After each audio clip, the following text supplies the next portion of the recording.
ಒಂದು ಊರಲ್ಲಿ ಒಬ್ಬ ಅಗಸ ಇದ್ದ. ಅವನ ಹತ್ರ ಒಂದು ಕತ್ತೆ ಇತ್ತು. ಆ ಕತ್ತೆ ಬಟ್ಟೆಗಳ ಭಾರವನ್ನು ಹೊತ್ಕೊಂಡು ಅಗಸನಿಗೆ ಸಹಾಯ ಮಾಡ್ತಿತ್ತು. ಆದರೆ ಆ ಅಗಸನಿಗೆ ಹೆಚ್ಚಿನ ಆದಾಯನೇ ಇರಲಿಲ್ಲ.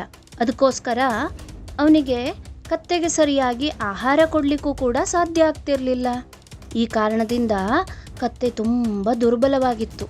ಒಂದು ದಿನ ಅಗಸ ತೊಳೆದ ಬಟ್ಟೆಗಳನ್ನು ಕತ್ತೆಯ ಮೇಲೆ ಹಾಕ್ಕೊಂಡು ದಾರಿಯಲ್ಲಿ ಬರ್ತಾ ಇರಬೇಕಾದ್ರೆ ಕಾಡಿನ ಮಧ್ಯ ಮಾರ್ಗದಲ್ಲಿ ಒಂದು ಹುಲಿಯ ಚರ್ಮವನ್ನು ಬಿದ್ದಿರೋದನ್ನು ನೋಡ್ದ.